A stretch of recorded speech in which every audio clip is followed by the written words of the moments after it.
Hey, Did you know that St. Cloud has a bike gang? a bike gang? A bike gang, yeah. Bike gang, not a biker gang. No. It's a bike gang. Like, it's a gang. Oh, are you talking about the Golden Girls who cruise around on their tricycles? With the flags? No, that's a totally different bike gang. Different bike gang? Okay. That's a trike gang. It's a trike gang. Yeah. Don't cross the Golden Girls either, alright? I'm just going to put it out there. Stay off their territory, bro. Absolutely. But there's another one that's causing a bit of controversy. Really? What's that? I don't know what they're called, but the Cloud Niners. Yeah. You've heard of them? Yeah, no, I think so. I haven't. I was just guessing. Cloud Nine. I think that's what they're called, but they're the St. Cloud Bike Gang. And I was like, Faye told me about it. I was like, that's not real. Because no, listen, it really is. What they do is they live over on, I don't know, but they ride their bikes down the middle of the road doing wheelies and everything and holding up traffic and everything. They're like a nuisance. And what's really funny is like they're making all these like comparisons. They're like, Points Kissimmee's got all these gangs from New York. Point Sienna's got like all these hardcore gangs, and St. Cloud's got a bike gang. St. Cloud's got a couple of kids on BMX bikes doing wheelies down the middle of the road, holding up traffic. That's you guys are hardcore in St. Cloud, aren't you? Apparently, they have a Twitter feed too. Oh my, really? Yeah. Have you followed them? I was going to look it up. I'm probably going to blog about it, probably, and probably say some really mean things and be funny. So they just do wheelies and ride down the road. Apparently, the leader of the bike gang is like 23 years old, and I'm like, yeah. And he's like got a bunch of like 14, 15-year-olds riding with him. Sounds like a maladjusted young man is what's going on here. Yeah, man, sounds like some weird stuff. So I'm going to do some research into it, okay? But seriously, we have a bike gang. And it's funny for me to say it, too, because I even think I'm like, hey, Martin, we've got a bike gang. And I wanted to see what your reaction would be. You're like, did you just say bike? Like, bike? Yeah. Bike? Yeah.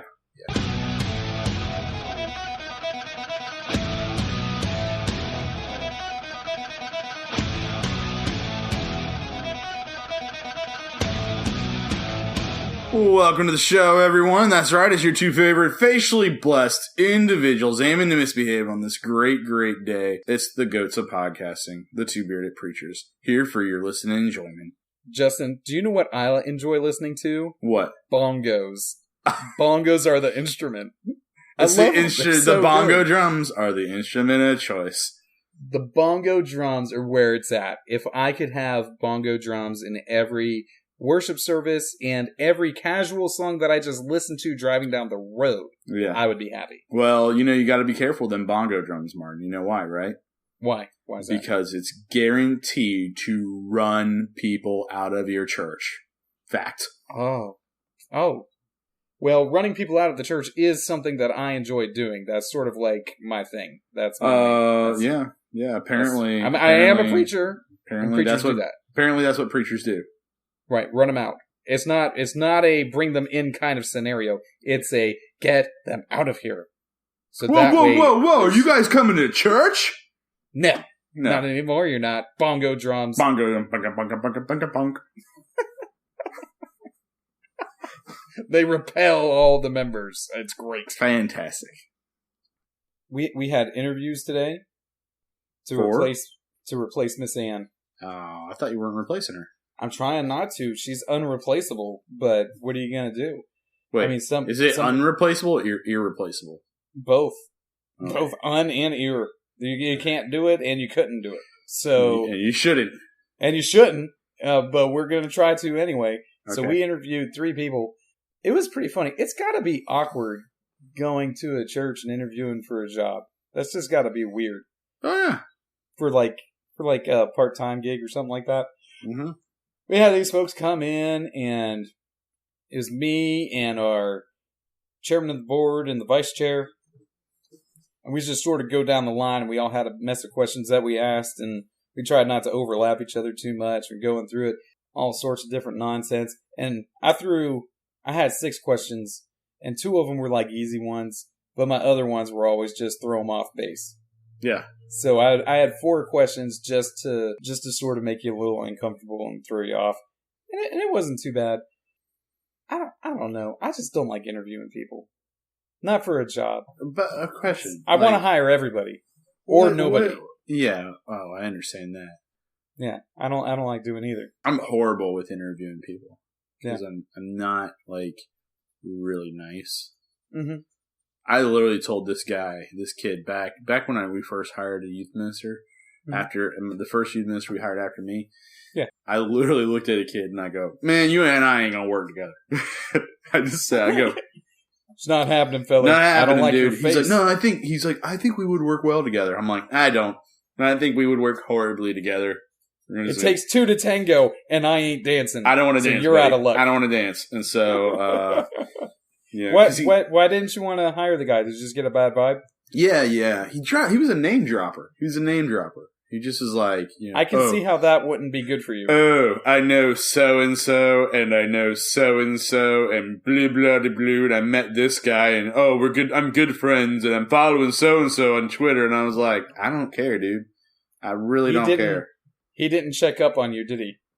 No. He wouldn't have to ask too many people to realize, yeah, Justin is not going to care about any of that, and will probably dislike you for you caring about it.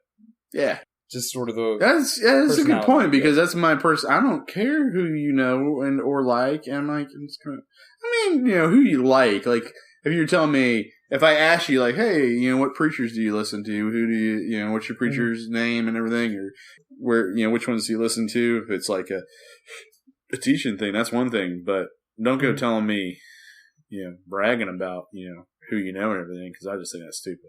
Did you say, well, I do my own podcast, and it is far superior to whoever you're listening to? It was way before we were doing It is podcast gold. Gold. I said, I don't know who you're listening to, but I'll tell you what, the goats of podcasts, and that's right, folks, the two bearded preachers, the two favorite facially blessed individuals. Top-notch stuff right there, bringing it hardcore every week. Top shelf, sir. It is top shelf. It is top shelf stuff. But no, I just told him, I said, nah, I'd pass. Not gonna happen, man. He's like, no, we were at an IHOP too, which. Yeah. So were you just having a conversation with him, or was it like a legitimate? It was like a pre-interview. Like, the elder's like, well, if he makes him pass you, bring him to us. And I was like, okay. Oh, okay. And, he didn't make it past me. See, I like that a lot better. I like the idea of sitting down and just having a conversation and getting to know each other a little bit, and then going from there. Now, for our purposes and interviewing folks to replace Miss Ann when she retires, that isn't going to work, because I don't want to sit down in public with the ladies and talk to them. I just don't. Why can't you interview a man for this job? We did interview a man for the job. Oh, okay. And in fact, we were pretty interested in the guy, but we don't think it's going to work out.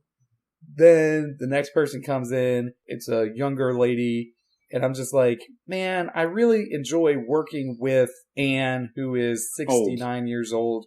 I like working with her. Yeah. Yeah. Because she's solid and there's no issues that you might fall into. And then the next person came in, not as qualified or seeming like as good a match as the other lady. It's rough, man. Rough. Man. Yeah. It's bad. Now, the elders aren't going to be like, hey, we like this one, we're going to go with this one, even if you don't like it. They wouldn't do that, right? Well, I mean, the elders aren't hiring this person. That's not the way our system works. Our board will hire the person. Oh, okay. And it's I don't know. I'm not super, the person that I like, that I think does the job better, is the person that's more dangerous to hire. The female. The younger female. Right. Yeah. So it's like the stupid test. It's like, I know it's not smart to do this, but it's also the person that's more qualified, like, obviously. Yeah. And was evident to all of us, and all of us wanted to recommend the other person, the older lady. Okay. Wait, okay. Martin, but I don't know how it's going to go. My professional opinion, stay away from the younger one. Well, that's kind of my feeling on it, just in general, because I don't know, man. I don't know. Yeah. I personally don't want to deal with it, but I've already decided that if that's the way it goes, I'm just not spending much time. I'm not going to spend time with that individual in the office. Oh, yeah. I'm just going to be like, this is what I need. I'm out. Yeah. And walk out the door. That's pretty much what I do, too, at work. Yeah. Because there's no one else there. I don't have the secretary. And then I get so lonely. Yeah. Dude, I get so lonely. I'm like sitting there. I'm like, Mondays I go to the office because I have staff meeting, and so I get a lot of stuff done there. But it's so lonely during the day. And then Tuesday, no one's there. That's why I work at Starbucks. Wednesday, no one's there, and so I'm lonely. And so Thursday I show up, and I'm there by myself all day long, and I'm just like, and so that's why I don't work a whole lot in the office. If anybody knows, if anybody wonders why Justin doesn't spend a lot of time at the church during the week, it's because I get lonely. That's because you're a true extrovert. I am. You get pumped up by that social interaction. Yeah. I love it. In the office all alone by myself, man, I love it. I'll do it every day. You start adding extra people, then it starts getting tiring. There was a noise on Monday. Yeah. It was like a banging noise, and I couldn't tell. It was like somewhere outside the church, but I couldn't tell where it was coming from. But it was really creepy. It was really creepy, man. And I was all like, "What? Yeah, man, had me on my toes." I was like, "Uh-oh, this is about to go down." Mm-hmm. I don't know what it was, but something. And what was it? Did you track it down? No, never found it. Never found it. It's a mystery. Yeah. It's the ghosts. Might be. Might be. So yeah, I don't know how that I don't know how this hiring thing is gonna go. The challenge for me is the obviously more qualified for the position person that something about it just, I don't know, just doesn't seem wise. It seems like I don't want to put myself in that situation kind of thing. A really big mistake. I don't know. Maybe it's a possibility. So I don't know. And I'm probably going to cut this entire thing out of it because I just don't know how. Did you ever? Have you ever? See, yours are a lot different than like the way, like except for like that one dude that was like that was a name dropper. I was like, no, don't like them. But then I'm like, I don't know if I like this person's voice, or the way they look at me. Yeah, I don't know if I like the way they look at me. So yeah. Back. This is a totally different hiring process that we got down here because I'm not hiring this person. This isn't my hire. Yeah, it's not like, and I don't do any hires now. Our board of elders does.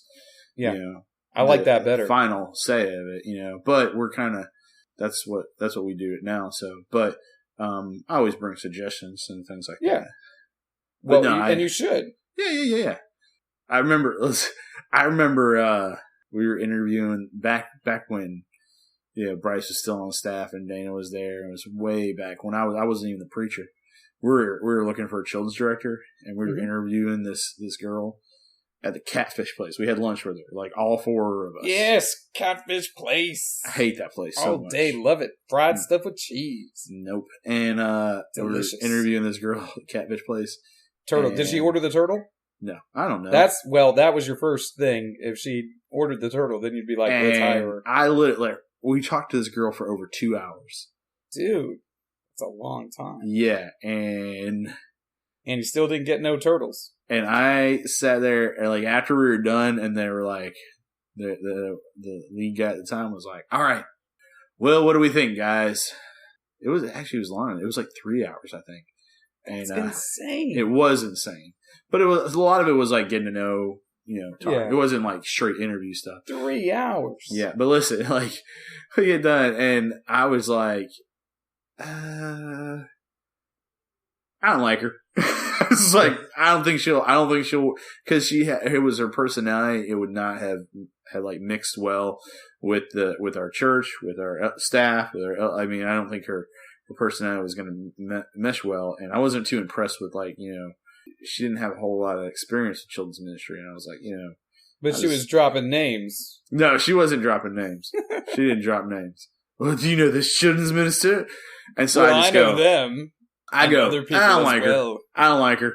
And Dan's like, yeah, me either. And then Bryce's like, yeah, I don't like her either. And then Lee got time's like, well, let's go ahead and let's pray on this for a week. And we were like, all three of us are sitting there and we're like, what? Because I started off, I said, I don't like her. I don't think she'll be a good fit for us. Dan's like, yeah, I agree with Justin. I don't think she will either. And Bryce's like, yeah, no, not going to work. We all got that same vibe and everything. Mm-hmm. And the lead pastor's like, I think we should pray about this for a week and then convene again and discuss this some more. And Dana, without missing a beat, he goes, why? Nice. He's like, excellent. Like, none of us were really impressed with her. And he goes, and now we're going to go pray for a week. I think we should just make a decision. If we're not impressed with her, then let's not hire her. And let's not hide behind a veil of prayer. That's what he said. Man, it is the straight up, like, the craziest thing I ever heard Dana say to anybody. And when he said this to that dude, that preacher ripped him up. Are you serious? He started yelling at Dana, and he was like, hide behind a veil of prayer. And he's like, he took it as a personal attack. Dude. And he starts yelling, and I was all like, whoa, dude. I said, he's not attacking you. He's actually right. And that's what this is. You know, we're saying, all of us are sitting there going, we're not impressed. And now, and he just said that, he says, that's what we're doing if we do it. He wasn't even saying about you. He was saying about all of us. And, when we have it very clear, we're like, not going to work. And he was ripping Dana up, just yelling at Dana. I was like, you need to back down, man, because that ain't right. Dana is correct. We need to just make a decision. And then we're like, okay, you got to call her back and tell her no. 3 hours later. You didn't get the job. 3-hour conversation. 20 minutes later. Yeah, sorry. We wasted your time. None of us like you, and you should probably go die. Yeah. Click. Maybe not that severe. It was close. Man. So, why did old boy like her so well? I don't know. No, I don't know. You don't know? I don't know. Who knows? Who can tell? I was talking the other day to some guys in Sunday school, and it's funny to me that the guy was yelling at Dana, because in the discussion at Sunday school, I said, you know what? I've decided a while ago that I'm an adult and I'm not going to get yelled at anymore. Mm-hmm. I'm just not going to tolerate people yelling at me. Yeah. And because there's no reason for anyone to yell at me now. I'm an adult. Yeah. I'm not going to yell at you, so I'm going to demand that same courtesy, and you not yell at me. Yeah. Because in order for you to be yelled at, you have to sort of accept that, because you have to stand there and listen to it, when you could just stand up and walk off. Yeah. And it's been a long time since anybody's yelled at me. And or you can do my favorite thing. They start yelling, you start laughing. They love that. They start yelling at you, you just start laughing at them and be like, dude, I don't know who you think you are, but I do not care what you're saying right now. Yeah. I mean, I think it's hilarious that you think that I care what you're saying. It's so funny. I 100% agree with you on that. Like, I sit there and I think to myself, if anybody yelled at me, like the way I've been yelled at when I was younger by older people, like adults and everything, the way I've been yelled at when I was first in ministry, if I were to get yelled at like that right now, I would be like... It'd be fighting time? Yeah, I'd be like, well, listen, you don't talk to me that way. Because that's typically who would yell at me. They would be like a lot older and everything like that.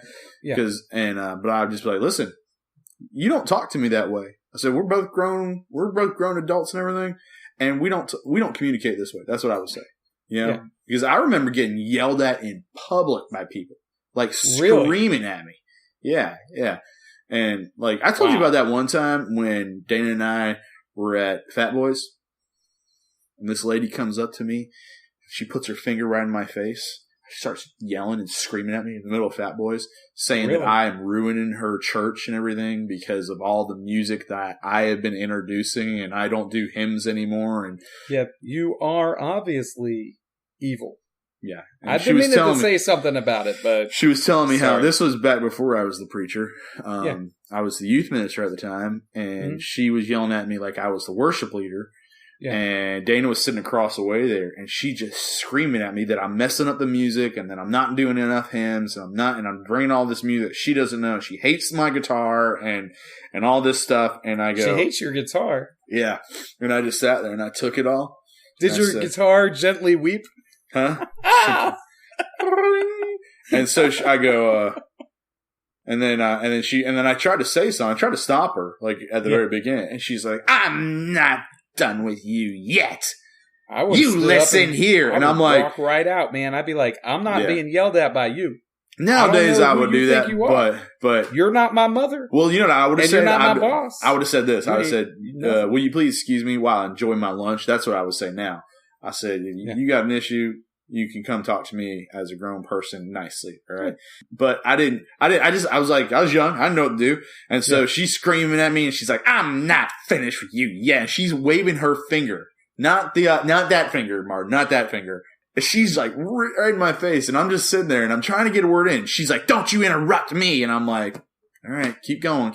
And she just kept going about how I'm a horrible worship leader and everything. I had heard that. Yeah. Yeah. And then I sat there and she goes, finally, she's like, "What do you have to say for yourself?" And I go, "Oh, can I talk now?" She's like, "Yeah." And I just go like this. I go, "I'm not the worship leader. He is." And I point to Dana right across the table. And Dana's sitting there. He's like, she looks at him and she looks at me and she's like, "What?" I said, "Yeah, I don't have anything to do with the music. I'm the youth minister. You know that, right?" She had no idea who you were. No. Yeah. I was she like, wasn't even paying attention. Yeah. And then she just goes, "Ah!" and walks away. I kind of like how I handled that one. Yeah. That's pretty funny. It's because it's funny. Usually, I like it. Like what happens to me nowadays is I get yelled at for things I don't do. Like I got called up by this dude one time. Yeah. Screaming at me because of my school at my church that I have and the line of cars that lines up and blocks his subdivision. And he can't get in and out of his subdivision during certain hours because of my school. I don't have a school. You mean the public school? The public school behind me. That you are kind enough to allow to use your property as an exit for their cars? Yeah. He yells at he yelled at me. He screamed at me and he was calling me all kinds of names and everything, and that I'm not considerate to my neighbors. I'm not a considerate neighbor and everything like that. Well, that's true, but for different reasons. It's got nothing to do with what's going on at the church. Fact. It's got stuff to do with what's going on at your house. Yeah, yeah. And he's like yelling at me and everything, and I'm like, "Excuse me," and I try to get a word in, and he's like, "Don't interrupt me." I always get that. I always get people want to just tell me their thing. You want me to interrupt you? Okay, you're going to waste your time, I'm thinking. So I let him yell at me, and then I finally go, and he goes, "So what are you going to do about this?" I go, "Oh, can I talk now?" Because that's my thing. Can I talk now? I can speak. I can speak now? Yeah. Yeah, I want to hear what you have to say. And I go, "We don't have a school." And the guy's like, "What?" I said, "Yeah, we don't have a school. I hate that. I hate those cars lined up too, man. They come in here like 3-4 hours early and start parking there." I said, "I can't stand it either, man. So, if you can go ahead and get this done, maybe you should call the right people and yell at them, not me." Yeah. And he's like, "Really?" I go, yeah, I don't have a school, man." He's like, "Oh, well, do you know who I should call?" I said, "Actually, I do. Here's the number." And I gave it to him. I said, "Call them. Bring all that passion." But ain't nothing going to happen because it's a public school and there's nothing you can do. Nothing you can do. Yeah. Nothing you can do. Continue. It's funny because you're actually a considerate neighbor to the school. I'm very considerate. Way more considerate than necessary. I'm considerate to them too. I'm considerate to, we make sure, like, if we do a night service or something like that, that doesn't go too late. So that it doesn't, the music isn't interrupting our neighbor's sleep and things like that. So, we're totally considerate. Well, there's that music again. You're playing all those bongo drums, and those bongo drums are adding too much noise to what's going on there, and it's unacceptable. That's funny, disrespectful, and churlish. I swear I must have told you that story because she kept referring to the bongo drums. So I was it's because I know who you're talking about, just from context, because I used to go to your church, you remember, a long time ago while you were the youth minister, and there was always one person who was very upset and would always say those bongo drums, and it always irritated me to no end because you did not have a set of bongo drums up there. You had congas and you had a drum set. Yeah. And no one ever played the congas, which was a shame. Yeah. Because I like a nice set of congas. Do you even know what a bongo drum is, lady? It's just all drums. All drums were bongo drums to her. Why do people get so uptight about church music anyway? I don't even get it. It's so laid back now for us. It is so cool. Like, we're just like, whatever. I got a comment back, like, on a little card thing, and it said, can we please sing one song that we're familiar with during the worship service? And I'm just thinking, I was familiar with all those songs. So who is we? Who are you talking about? Are you speaking for everybody? Right. Or like, when you say we? Yeah. It's a good question. Because when I came to this church, there were a lot of songs that we were singing on a regular basis that I did not know. Like, I had never heard the Gloria Patri before I started attending this church. The what? They sing it every Sunday. Or did. We don't anymore. The Gloria Patri? Yeah, you don't know it? It's a great song. It's wonderful. It's glory to the Father, and to the Son, and to the Holy Ghost, as was in the beginning, is now, and ever shall be, world without end. Amen, amen. It's sort of like the doxology. But it's a great Trinitarian song. I like it. I like really the doxology. Nice. Me too. I think they're both great, but I don't want to sing any song every Sunday. There's not a song in the world that I want to sing every single Sunday, unless it's like Mattis Yahoo's One Day. I like that one. What? Never mind. What did you say? Mattis Yahoo? Yeah. I like that guy. Me too. The Jewish filler. Yeah, I like his old school stuff when he had his curls and everything. When he was an Orthodox Jew, rather than being just a stoner. Now he's he's just. You're right. He is just. A stoner. But his old school stuff is really good, and I really enjoy it. The one day. Right, I do know it, man. Look at that. It's a great song. We should sing that. We should sing that. It's a little too optimistic for me. Yeah. I was gonna say, yeah. People get so uptight about the music, and I just want to point out, in another country, you wouldn't be singing any songs that you know. And culturally here, if somebody else who is a Christian from another area would come here, they also wouldn't know songs that you're familiar with. Mm-hmm. So you're always going to have songs that you're unfamiliar with in the service. I mean, they're always going to be there. Mm-hmm. Because you need to learn new songs, because people write new songs. There's a lot of good stuff out there, dude. Right. And I was explaining this to my grandfather the other day, if you can believe that. Oh, wow. That we're in a period of a resurgence of excellent hymnody being written right now. There's great stuff being written now. And songs that we'll be singing, that we'll be singing in the church for the next 200, 300, 400 years are being written now. There's great stuff that's being produced, and we should be engaging it and singing it. I'm not saying that we shouldn't sing the old stuff. We should, but we should also sing the high quality new stuff that's coming out now. Yeah. And guess what? It ain't Oceans. I know that's what you're thinking. That you really love Oceans and you want to sing it every Sunday. Which one is that? I don't know. It's just some horrible song that people claim is good. That's garbage. Welcome to Intermission.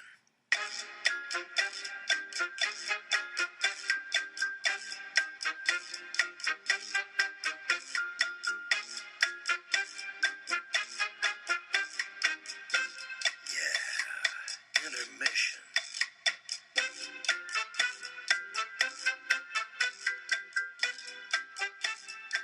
You're not the worship leader? I'm not the worship. I'm the preacher. But I do. The songs? Huh? Do you even pick the songs? No. I let him pick them. Me either. I don't pick the songs, which is why I always find it funny when people comment to me about the songs, because I just say, look, we've established a framework on how to do songs. I tell the guy who picks the songs, I say, this is the theme, this is the text. Mm-hmm. Find me songs that fit this, that are good and musically, like in the same key or in a complementary key or something like that, that goes along with this theme. You do that, and I'm not going to think about it. Yeah, that's exactly. every And Clint Wednesday does a great job of that. He's wonderful. Every Wednesday, I send my sermon to Dana, and I send my manuscript to Dana, and I send it to Carol. And Carol puts it all in the YouVersion Bible app for me. Right. And then Dana picks his songs based off my theme, or whatever I'm doing. And like, what did I preach about last week? Oh, I preached on how God can't go unnoticed. Like, you know, it was basically like how through creation and through his church, you can't not know that God, you can see God working, and you can know that God exists. He can't go unnoticed. I thought the song service was really good, based on like he had some newer, older, and it was all very well themed. And I was really impressed. I was like, I heard a song he was practicing. I was like, this is a good choice. This is a pretty good choice. I was impressed. So, but every once in a while, I'll be like, hey man, check this out.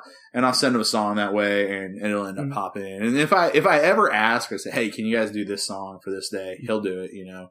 Because every once in a while I'll pop up. So yeah, the only time, and occasionally I'll hear a song that I just really like, and I'll be like, hey man, can we incorporate this sometime? Yeah. And he finds when that particular theme comes up, he utilizes it. Yeah. I mean, Clint really is quite good at that. His song selection, sometimes I'll be looking at it and I'll be like, man, this song, I don't even understand how it fits. But then I get to like the second or third verse, somewhere deep in there, and it'll be like exactly what I'm talking about. And I'm like, dude, you're a genius. And I should not doubt what choices you're making. But what happened this past Sunday was we sang, every song we sang was from 1980 or later. And and that's why I got a note. Can you? 1980, huh? Dude, you know what? It's a different culture up here, bro. Yeah, it is a different culture. Listen, did you ever listen to any of those that worship CD I sent you? That link to that worship CD I sent you? I haven't listened to it yet. No, dude, you gotta listen to it, because I started listening to it and I was like, dude, this is like it's okay. Like when I was listening to it, I was like, this is like 80s music. This is what it's kind of like. It reminded me of. I was like, not 80s worship, 80s music, but it's worship music today. And it had there was a couple songs I was like, this sounds like an 80s song. I'm like, dude, I kind of dig this. I'm trying to get Dana to do some of that stuff. Bring back the 80s in our church. Get him some spandex and got some scarves. Synthesizer on it, you know. Oh, dude. That's the best synthesizer song right there. As a part of the upgrade of all the tech stuff that Leon ordered, he got a Korg keyboard. And it's got some crazy 80s sounding synth in it, man. Yeah. He had one of his buddies come over and play it a little bit, and he put on the funky setting or whatever, I don't know what it's called, and started playing Superstitious, you know, that Stevie Wonder thing. And I was like, okay, I see where you're going with this. Yeah. I love it. I think it's so great. Yeah. So now I'm going to have somebody sing Superstitious as a special or something. Very superstitious! Riding on the wall. Exactly. Because he started playing and I was like, no way. And then he switched it to 80s synth and he started playing Jump. And I was like, oh man, that's cool. Man. It's a cool toy. Yeah. I don't know how to use it. I hope somebody learns how. Yeah. I try to steer clear of all that stuff. Literally, when Dana doesn't show up, like if he is out of town, something wrong happens with everything. It's just horrible. Yeah. It's so annoying. Like literally, like the TVs don't work, or the projectors don't work. They can't get anything going. I was like, what's going on, guys? Let's just put this up here. Let's do this, you know. Can I talk about the projectors Leon put in? Are they tight? Dude, they point out very clearly how old and decrepit our old ones were. They're like bright. Because these things, oh my goodness, they are so bright, and that picture is so crisp. You just look up there and you're like, oh my goodness. Are they so sexy? Are they so sexy? Oh, I don't know if I'd describe projectors as sexy, but yeah, these you to would. Each their own. You would. Do all the old ladies have to wear shades? They're so bright. Get where I'm going there? I do. The projector is so bright. The projectors are so bright. You got to wear shades. Okay, absolutely. He worked way too much on it, but the results are just incredible. He worked too much on it. He worked so much that week, but way too much. But the results, I couldn't be more happy with it because now all the technology that's utilized in a worship service should sort of fade into the background, right? Like if it's working well, you shouldn't even notice that it's there. No. And that's what all this stuff that he installed is doing. If it isn't working well, right, that's when you notice it. Like Yeah. people don't complain about the sound system until there's all sorts of squelches and hisses and pops and fizzles and that sort of stuff. exactly. Yeah. Right. Or when they can't hear, Yeah. or when it's too loud. That's when you hear about it. But when all the technology is working, nobody even notices. They're just like, oh, it did work. So after the service was over last Sunday, after everything had been installed and they're utilizing it, I asked some people who are a little bit more mature than some others who might have difficulty hearing. It's like, hey, were you able to hear well? Did it play through? Was that a good level? And that sort of stuff. And they were like, I was able to hear everything. I couldn't believe it. And I'm just like, awesome. Because it essentially just takes the whole problem of people not being able to hear well. I didn't know we even had a service because I haven't heard it in 15 years. Yeah, but they still show up religiously. Even if they couldn't hear it, they would still be there, which I love. I think it's fantastic. Yeah. That kind of devotion is wonderful. Yeah. Something that current generations don't have. These young whippersnappers have no dedication, Justin. There's no love. That's There's true. nothing. The whippersnappers, No heart. you're getting old when you start using words like whippersnapper. And I mean it too. It's not a joke. These whippersnappers and their whippersnappers. fancy dangle doodads. What? Yeah, but I like the fancy dangle doodads. I'm gonna be honest. Yeah. When they work, They're I like great. them. Now, Yeah. When they don't work, I'm going to tell you I hate right them. now what's going to happen. All right? And just because like I've had the fancy dangle doodads for a very long time now, so I'm just going to clue you in on what's about to happen. It's gonna break. Biggest Sunday you're going to have, the next big Sunday you have. Yeah. Okay? You pass Easter, so we're looking like Christmas. Mother's Day. Mother's Day. Mother's Day. Yeah, Mother's Day is It's a big pretty one.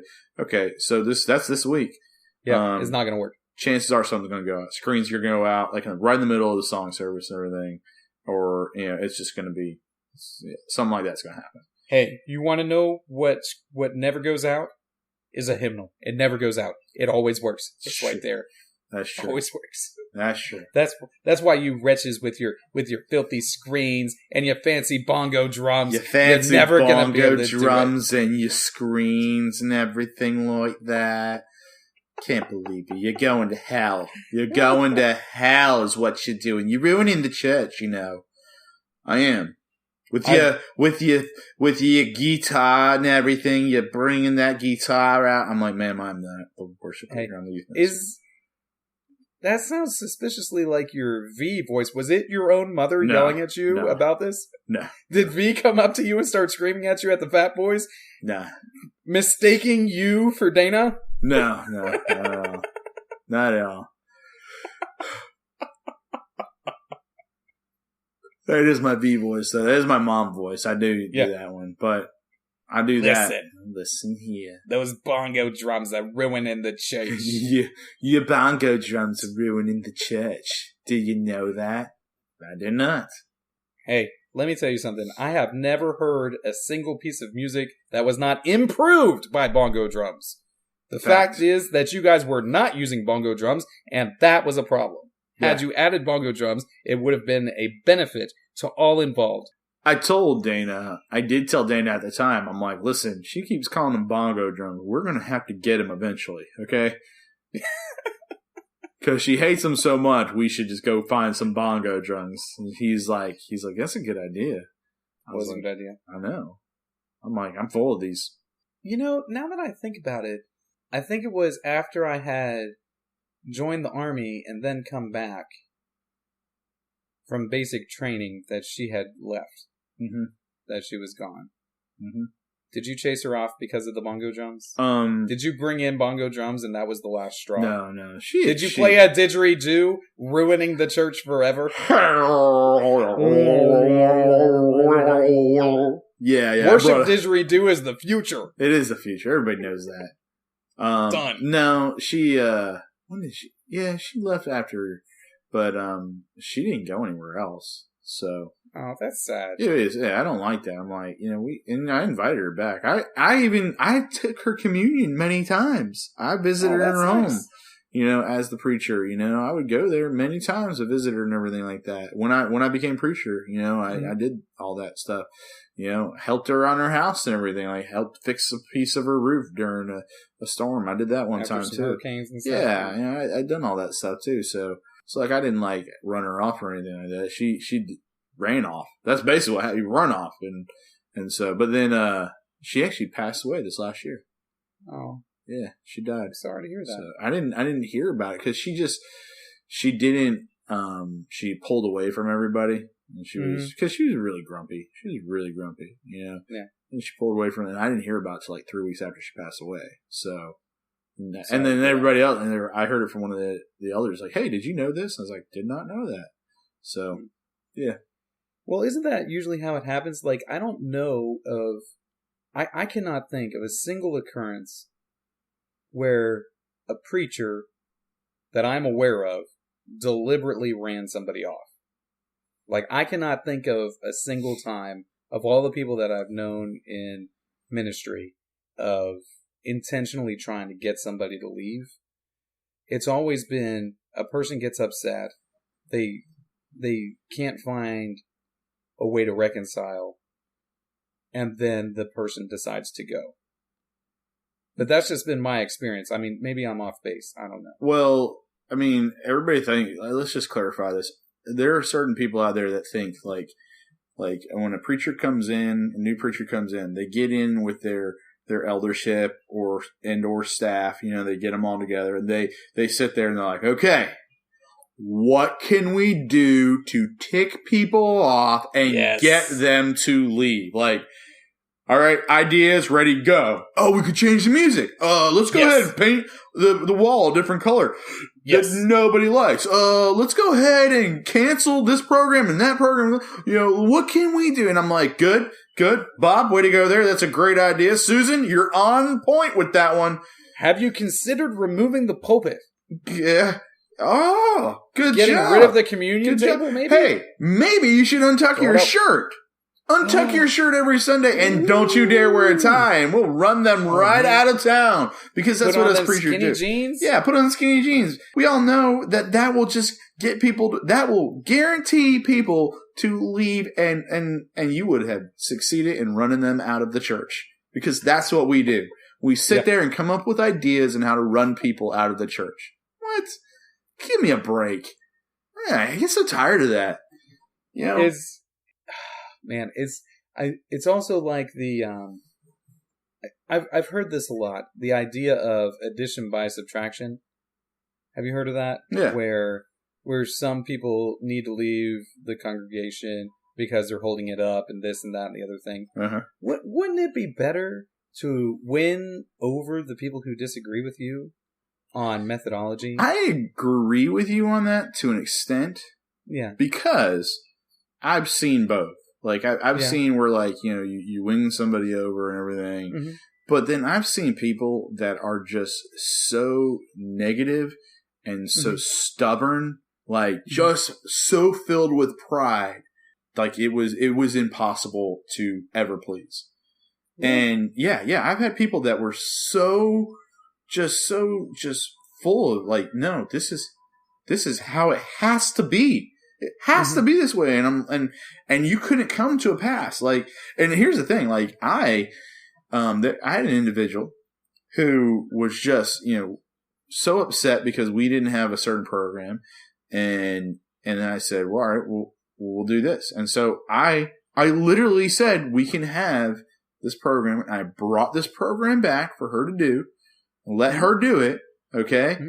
And it still wasn't. And even though I did, I tried to be flexible and everything, and tried to hear her out and why she thought this program was so important. And I did it, and guess what? She still wasn't happy. And the reason why is because it had absolutely nothing to do with the program, had everything to do about her. She was just an unhappy person. And she. And if it wasn't that, then it was something else. It was always something. And you can't please them. You're just like, listen. Yeah. And I don't ever sit there. I never sit there and say, well, if you don't like it, then you can just leave. I have never said that ever. I would never say that. You know, Have you thought it? Well, of course, but I would say like, listen, because what they would do is they'll threaten it. They're like, well, I'm thinking of leaving. Thinking of leaving. And I just go, all right, I understand. If this isn't working for you and you would like to go someplace else, you're more than welcome to. I said, because here's the deal. I ain't going to beg people to stay. Yeah. You don't want to be there. I'm not going to beg you. Yeah. The people frequently will believe that their individual participation in the church is what makes a particular congregation successful. And that's just bad ecclesiology. It's just a fundamental misunderstanding of the church as bride of Christ, body of Christ, that sort of thing. It isn't about any one individual, which is why you need to be able to say, if you don't want to be here, then I would hope that you would find some place, some congregation that you can worship with in good faith and be encouraged by and be an encouragement to others there and spur one another on to love and good works. Go and do that. Go be that somewhere. Because if you can't be that here because you disagree with methodology or terminology or instrumentation or programming decisions or staffing choices or whatever it happens to be. Yeah. Go find that place where you're adding value and you're contributing to the body of believers together.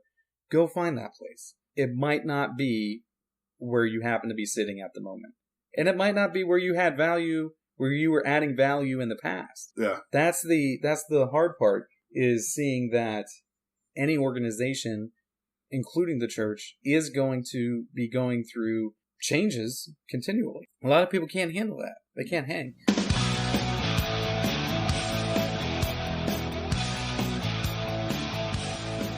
If your Cloud 9 bikers rolled onto the Golden Girls turf, the Golden Girls would roll them 23-year-old kids. Oh, yeah, break man. them in half. Don't mess with the Golden Girls. When I see the Golden Girls, when I see them on their trikes, like riding down what they do is they ride down the middle of the state streets. Like, not they just cross state streets. Yeah. I go around them. Like I go block down and go around a couple streets and get ahead of them. I don't mess with them. Don't cross the Golden Girls. You know they're all packing. Yeah. Every old lady in St. Cloud is packing. Come on. Like they're more dangerous than the kids. Like 90% of the people in St. Cloud are packing, and about 50% of them are elderly. And that's why people are so polite in St. Cloud. Exactly.